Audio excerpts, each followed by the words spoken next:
Dis-moi, as-tu un jour rêvé d'être un chef d'établissement? Alors, si tu as rêvé, sache que c'est un noble rêve parce qu'il nous arrive à nous tous de nous imaginer, si je pouvais avoir une portion de pouvoir, je ferais tellement bouger beaucoup de montagnes. Maintenant que tu es chef d'établissement, tu as une vision, une idéologie que tu dois communiquer. L'idéologie, la philosophie de l'éducation avec laquelle tu vas devoir entretenir ces élèves que j'appelle âmes innocentes qui te sont soumises. Alors tu as cherché partout. Premièrement, tu t'es posé les questions les plus sincères. Tu t'es dit, quand on devient chef d'établissement, je dois faire quoi? Alors là, c'est la question liée aux tâches. Quelles sont tes tâches pédagogiques? Quel sera ton rôle à l'école et quelle sera ta fonction en tant que chef d'établissement suivant le grade que tu as maintenant dans l'organigramme de ton institution? Tu te poses une deuxième question. Bon, si je sais ce que j'ai fait, quels sont mes documents que je dois utiliser? Nous savons qu'un enseignant doit avoir un cahier de préparation, un cahier de cotation, un cahier de composition, un journal de classe du professeur, il doit avoir les prévisions des matières, il doit avoir les documents, programmes, ceci, cela. Maintenant, un chef d'établissement, lui, il doit avoir quoi? Dans cette vidéo, tu auras ta réponse. Alors, je vais te la faire simple. On va y aller étape par étape. Dans un premier temps, nous allons comprendre quelles sont les tâches pédagogiques du chef d'établissement et dans l'autre temps, nous allons comprendre quels sont ses documents. Rassure-toi, ici, nous allons d'abord les énumérer. Et puis après, dans les vidéos prochaines, je te montrerai comment arriver à les dresser, à les reproduire. Si tu ne peux pas les taper à l'ordinateur, comment tu peux arriver à les actualiser dans différents documents. Assez parlé comme ça, tâches pédagogiques du chef d'établissement. Alors, tu dois savoir que les tâches qui sont incombées à un chef d'établissement sont au nombre de 4. Ça varie, hein, mais les plus grandes tâches sont au nombre de 4. Il y a d'abord organiser les classes, n'est-ce pas? Et puis faire les visites des classes, tenir les réunions pédagogiques et enfin, tu vois, il y a organiser les leçons de démonstration. Rapidement, je t'explique. Quand tu es chef d'établissement, tu dois organiser les classes. Alors là, c'est une tâche lourde, lourde de sens et lourde, n'est-ce pas, dans l'exercice. Pourquoi? Parce que tu dois devoir utiliser ta compétence, tes capacités pour classer les enseignants en fonction de leur performance. Pour cela, tu dois être d'une perspicacité hors pair pour étudier, n'est-ce pas, un tout petit peu et de façon générale, les potentialités que présente tout un chacun. Donc, les D4, les anciens, n'est-ce pas, tu les places au degré élémentaire et au degré terminal, et les D6, les nouvelles recrues, tu les places au degré moyen.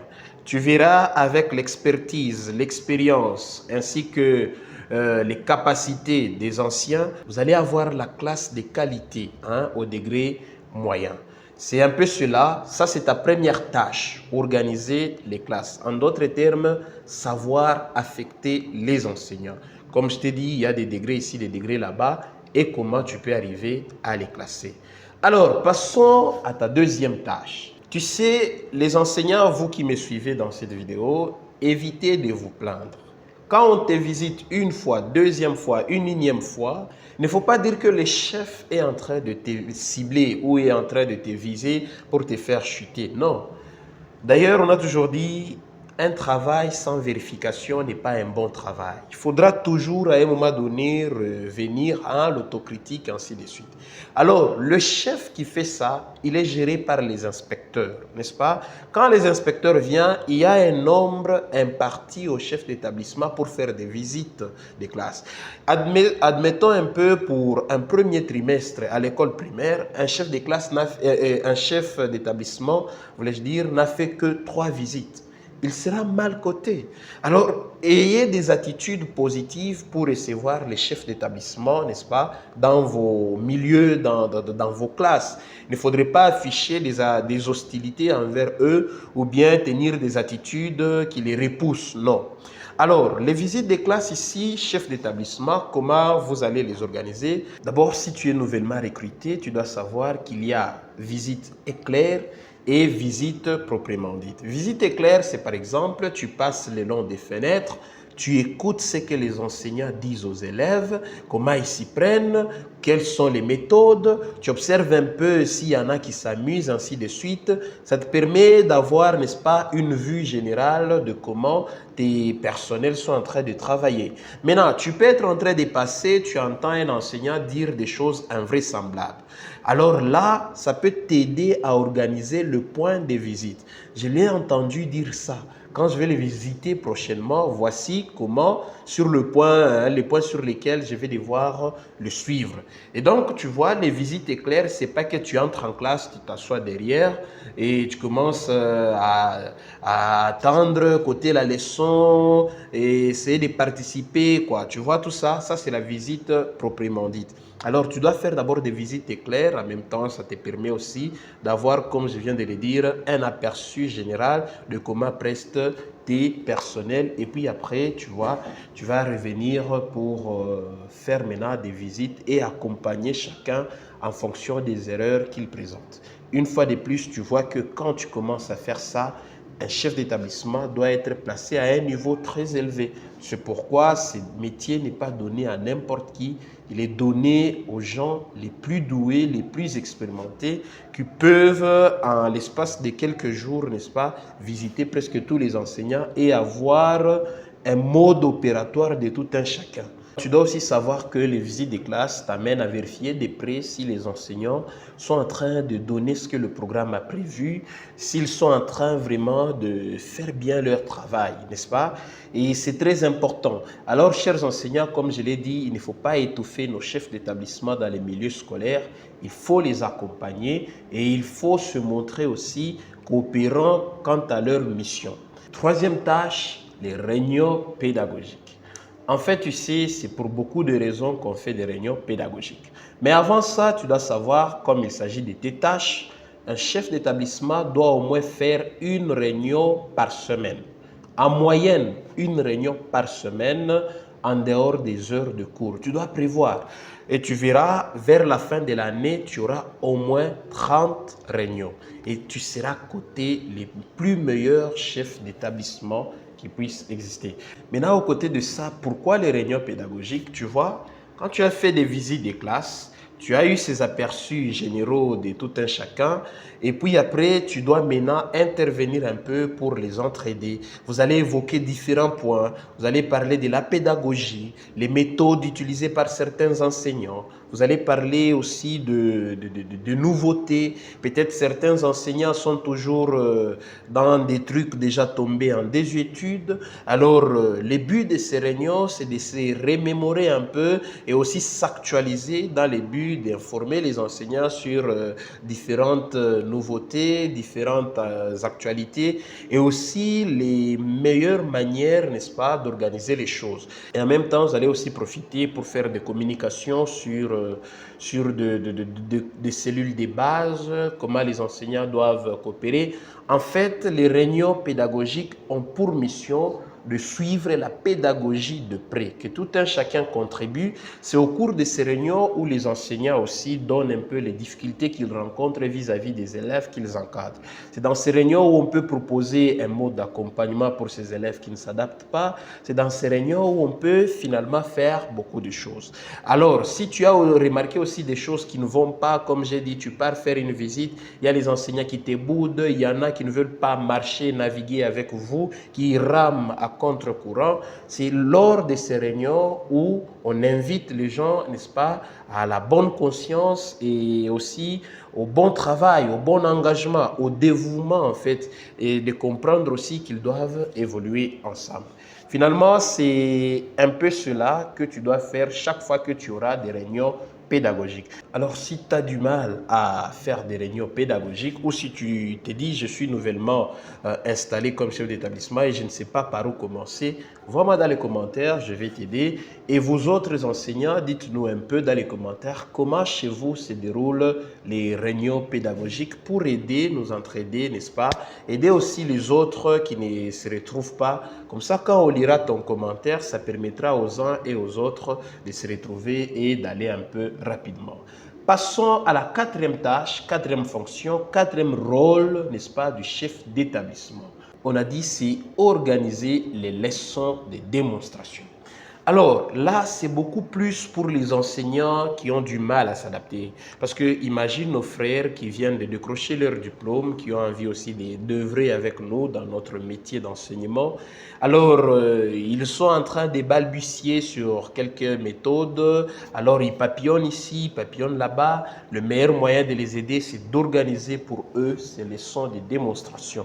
Et tu verras, quand ils vont commencer à s'intégrer petit à petit, ça va les aider beaucoup parce que quand l'inspecteur va venir, n'est-ce pas, il trouve que l'enseignant ne sait pas s'y prendre, on va les sanctionner, on risque de le renvoyer. Alors, dans l'amour souci de voir aussi les choses mieux se faire, c'est comme ça qu'un chef d'établissement a pour mission d'organiser les leçons de démonstration pour entretenir les enseignants inexpérimentés ou qui n'arrivent pas à s'adapter, à s'intégrer et à se familiariser aussi avec le métier de l'enseignant. Maintenant, il y a une question importante. Qui peut faire les leçons de démonstration? Il est clair que c'est le chef qui doit donner cette leçon. Maintenant, si le chef, il est de notre domaine, comme à l'école secondaire, alors là, il peut choisir un enseignant expérimenté dans ce domaine pour entretenir les autres. Parce qu'il n'y a pas une école qui forme les préfets. Tu peux avoir fait les français à l'université, tu deviens préfet. Tu peux avoir fait maths physique, tu deviens préfet. Tu peux avoir fait histoire, tu deviens préfet. Alors là, si tu trouves que tu ne peux plus faire des leçons de modèle, tu peux demander à l'enseignant qui œuvre dans le domaine de l'HP, qui enseigne en option pédagogie, il peut faire ces leçons de démonstration. Il n'y a pas de quoi se gêner. Donc j'ai dit, c'est le chef d'établissement qui doit donner cette leçon de démonstration, ou bien son adjoint, ou bien, s'ils ne sont pas permanents, on choisit un enseignant expérimenté, chevronné parmi tant d'autres. Il va toujours le faire. Alors, il ne faut pas avoir de honte, dire, si je pars voir l'autre, je lui dis, donne un peu cette leçon de démonstration. Il risque de me regarder de haut, et de le répéter aux autres et de penser que je suis un incapable. Non, il ne faut pas souffrir de complexe d'infériorité ou de supériorité. Tu ne connais pas, ressource-toi, ça va te faire une belle affaire, n'est-ce pas? On a terminé avec ce premier bloc, les tâches pédagogiques du chef d'établissement. Maintenant, passons au plus essentiel. Si tu connaissais tout ça, dis-le-moi dans les commentaires. Et si tu ne connaissais pas, dis-moi à partir d'aujourd'hui comment tu penses commencer à organiser tes réunions, faire des visites de classe. Quelles sont les difficultés que tu rencontres? Dis-moi un peu et nous allons nous entraider dans cette vidéo. Maintenant, passons au deuxième bloc, les documents pédagogiques du chef d'établissement. Alors, première chose, tu dois savoir que les documents pédagogiques d'un chef d'établissement sont organisés en 3 catégories. Première catégorie, tu as ce qu'on appelle les documents de référence. Deuxième catégorie, tu as ce qu'on appelle les documents à initier ou à actualiser. Et troisième catégorie, tu as ce qu'on appelle les documents pour information, suivi ou exploitation. Alors, comme je l'ai dit au début, je ne vais pas te montrer comment arriver à dresser tous ces documents. Comme je t'ai dit, c'est beaucoup. Je vais les énumérer et au besoin te donner quelques explications légères pour te permettre de comment te représenter et les organiser. Parce que là, ça demande beaucoup de cahiers, beaucoup de livres, beaucoup de ceci, beaucoup de cela, un peu comme tu le vois derrière moi, mais ça te demande vraiment beaucoup. Ce qui fait que dans cette vidéo, je ne vais pas les prendre ici, les prendre là-bas et te les montrer. Mais tu dois les écouter et aussi les organiser en termes de listes. Parce que quand les inspecteurs vont venir, ils vont commencer par vérifier les documents de référence. Est-ce que tu les as? Ils vont vérifier les documents à initier ou actualiser. Est-ce que tu les as? Ils vont vérifier les documents reçus pour information ou exploitation.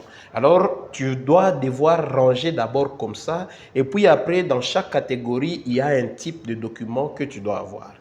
Assez parlé, première catégorie, les documents de référence.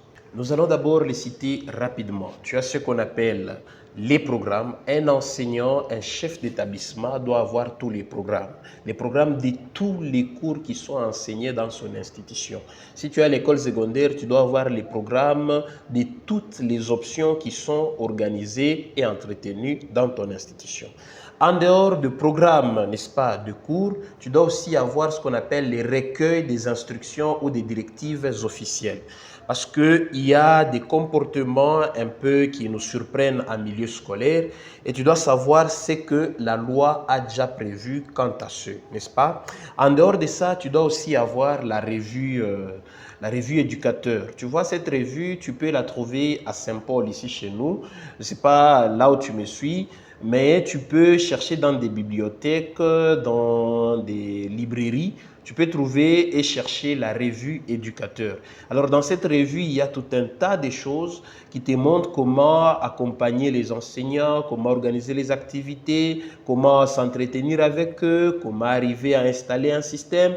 Il y a tellement un nombre incalculable de choses utiles pour un chef d'établissement et des conseils pratiques sur les tâches et fonctions. Ici, c'est dans une petite vidéo de courte durée, je ne peux pas tout te dire, mais je suis sûr que dans la revue, tu vas trouver tout ce qu'il faut. Alors, aux côtés de ça, tu dois aussi avoir la revue de l'inspecteur, n'est-ce pas, et l'outil de formation pour la rentrée scolaire. Pourquoi? Parce que quand on est chef d'établissement, tu vois, on ne débute pas l'année comme ça.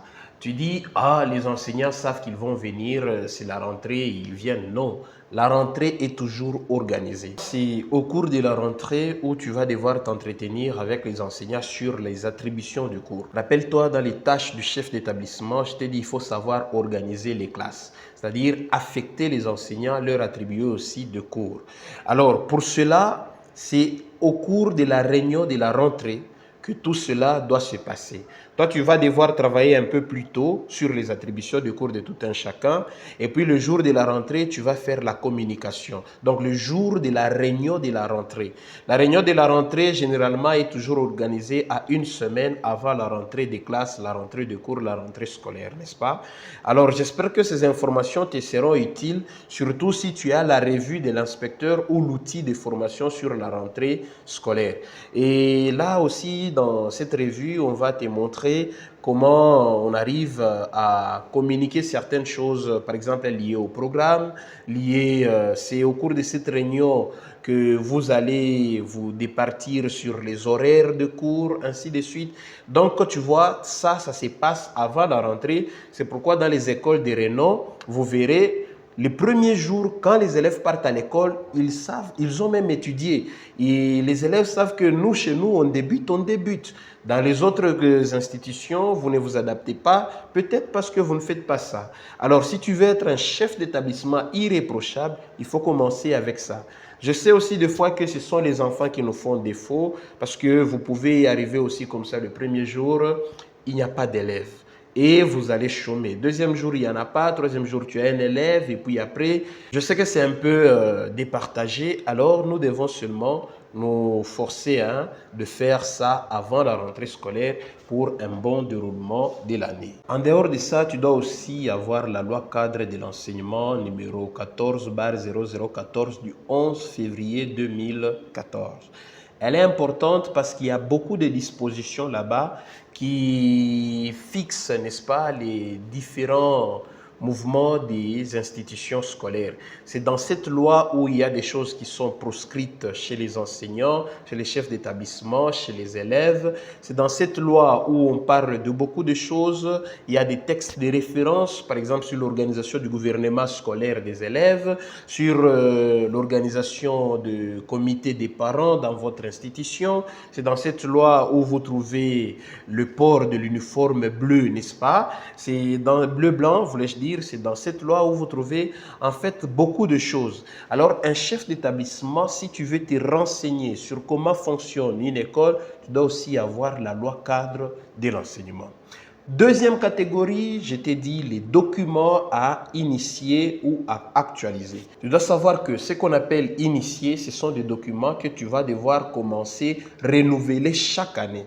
Il ne faudrait pas dire non, j'ai fonctionné avec l'année passée, je peux encore reconduire ça l'année en cours. Non, non. C'est pourquoi on appelle documents à initier. Tu dois renouveler chaque année, n'est-ce pas?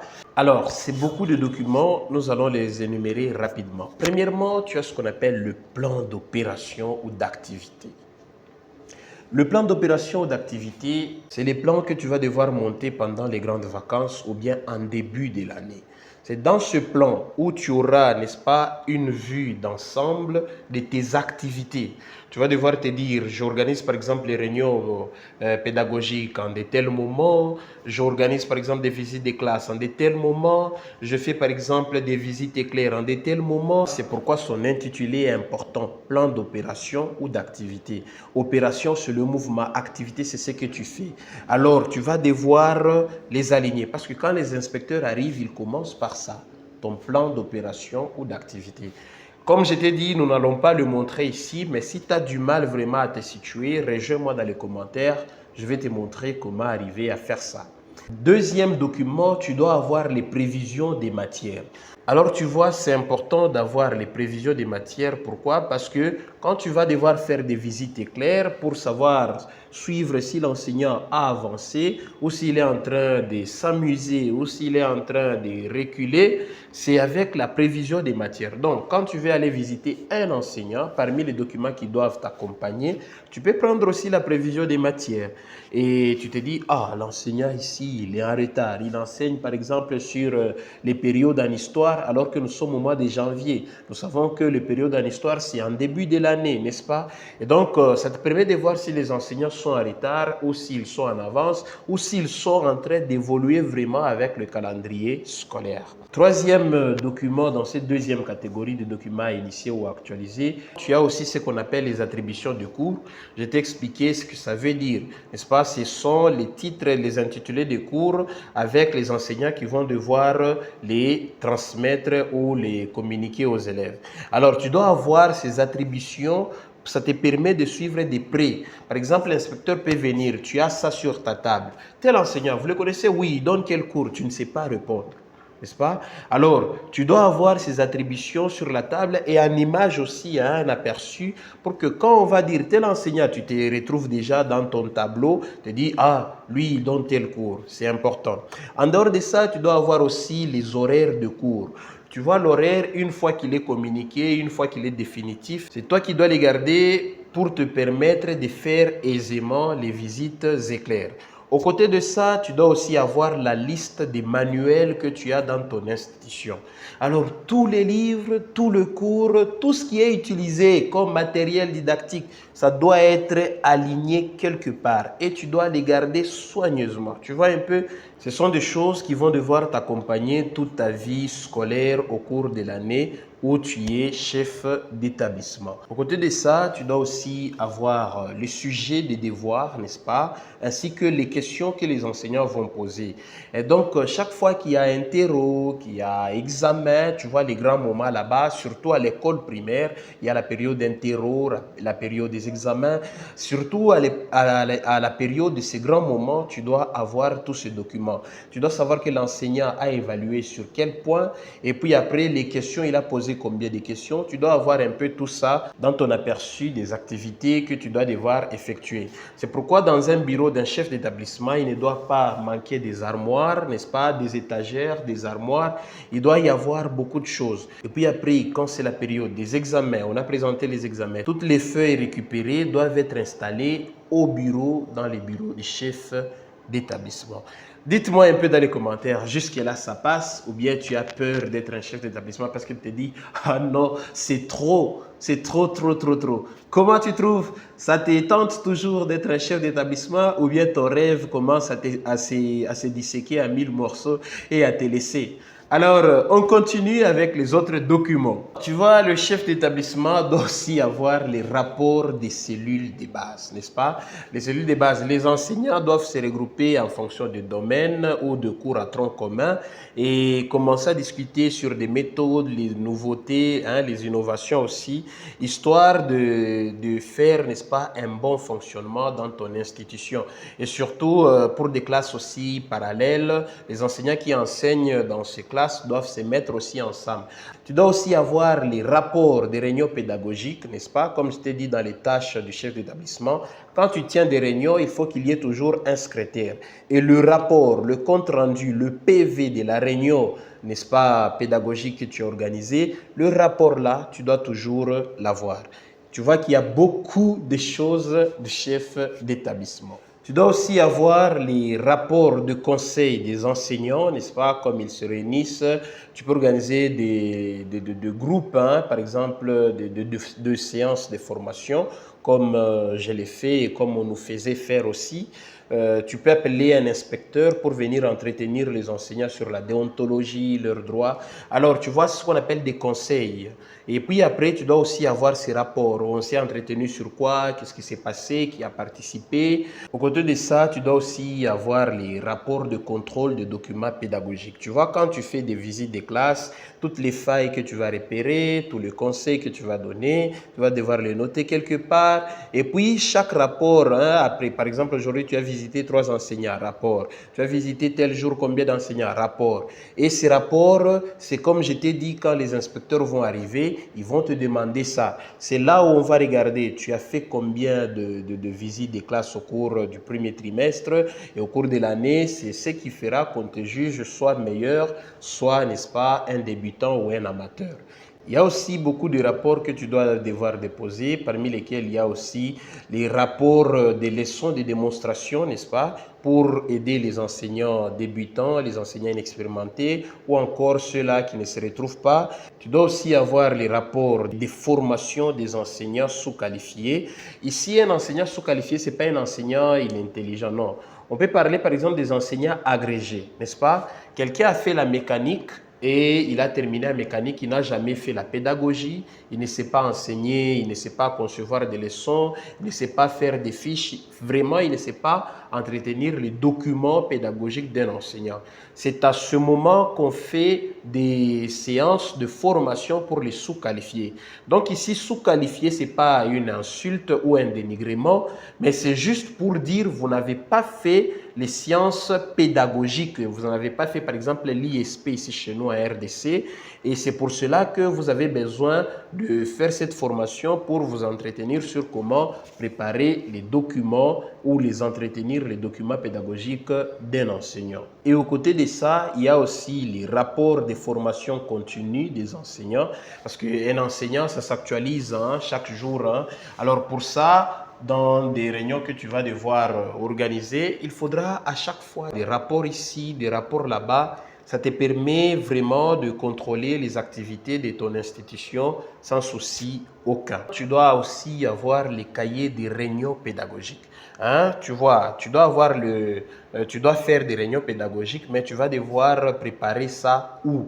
Le document là, c'est le cahier des réunions pédagogiques. Comme tu auras beaucoup de réunions, il est recommandé d'avoir un gros cahier, n'est-ce pas, pour que tu n'aies pas à les changer à tout moment.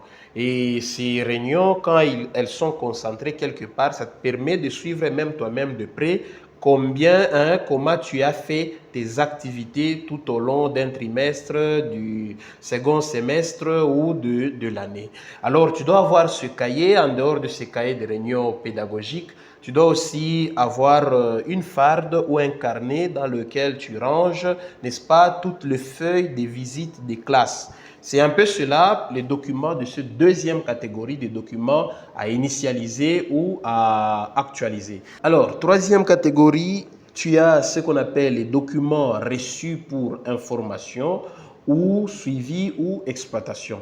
Écoute bien, documents reçus, c'est-à-dire quand l'inspecteur est venu te visiter, il a terminé sa visite, le document qu'il va te retourner, c'est ce qu'on appelle les documents reçus pour information.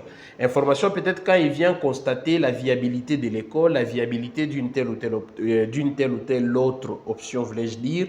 Quand il vient par exemple constater si la rentrée scolaire a été effective dans votre institution, alors à l'issue de tous ces entretiens, les documents qu'on te retourne, c'est ce qu'on appelle les documents reçus pour information ou, n'est-ce pas, suivi ou encore exploitation. Parmi ces documents, tu as ce qu'on appelle les inspections pédagogiques, n'est-ce pas? Là, on est venu t'inspecter sur la maîtrise en pédagogie, si tu maîtrises bien ta fonction, si tu maîtrises bien, si tu fais bien, si tu fais bien. Alors, c'est un contrôle qu'on abrégie C3. Hein, quand on te dit, un inspecteur vient, il te dit, je suis là pour les C3, sache qu'il est venu, hein, sache qu'il est venu pour toi. Il est venu te visiter. Hein, c'est en fait une inspection pédagogique. Il y a un autre document qu'on peut te remettre, c'est ce qu'on appelle l'inspection de formation. Alors là, ça s'abrégie C2B. Hein, C2B, c'est l'inspection de formation. Et par exemple, tu te dis, je suis nouvellement recruté, je n'arrive pas vraiment à m'améliorer, à m'adapter, à m'intégrer. Je suis un nouveau chef d'établissement et j'ai été intronisé, mais j'ai du mal à maîtriser un peu. Alors l'inspecteur, tu peux solliciter l'aide d'un inspecteur qui viendra te former et il doit te donner un document. Et ces documents, c'est ce qu'on appelle l'inspection de formation, les contrôles, n'est-ce pas, 2B. C'est-à-dire, quand un autre viendra, par exemple l'inspo, le chef, il va te demander ça, si vraiment tu as été encadré sur tes fonctions en tant que chef d'établissement. À part ça, le dernier document, c'est aussi ce qu'on appelle l'inspection de formation. C'est donc la même chose, mais il y a une différenciation au niveau des abréviations. Parce que là, ça s'abrégie F1. N'est-ce pas? C'est une inspection pour visiter et accompagner aussi un ensemble des œuvrants dans ton institution, y compris toi-même. Alors, dis-moi dans les commentaires, est-ce que cette vidéo t'a été utile? Parce que moi, tu vois, je suis au terme de cette vidéo. Tu dois savoir que nous sommes enseignants pour transformer la RDC en un Eldorado, c'est-à-dire apprêter pour la RDC les sujets capables de les décortiquer de son grand merdier dans lequel ils traînent. Maintenant, si tu es chef d'établissement, c'est toi qui trimbales cette vision, cette idéologie, cette philosophie de l'éducation, le type d'homme à former, le profil de Congolais donneur de solutions à former. Alors, quand tu es chef d'établissement, tu as tout ça à ta suite et tu dois devoir maintenant le faire vivre dans ton milieu, dans ton métier, histoire d'accompagner et d'entretenir les enseignants. Je te remercie. Si elle t'a été utile, n'hésite pas de me laisser un like, un commentaire. Surtout, dis-moi si tu as appris quelque chose, si tu as été un ancien, tu as trouvé de nouvelles choses intéressantes. Et s'il y a des choses que tu ne comprends pas, retrouve-moi dans la boîte de commentaires. Nous allons discuter ensemble. Le but, ne l'oublie jamais, c'est avoir une grande communauté de gens qui vont devoir élever le pays et apprêter pour lui les sujets, vraiment les hauts cadres qui vont développer notre pays. Tout de suite, porte-toi bien. Quant à moi, je te dis au revoir et à très vite. Bye bye.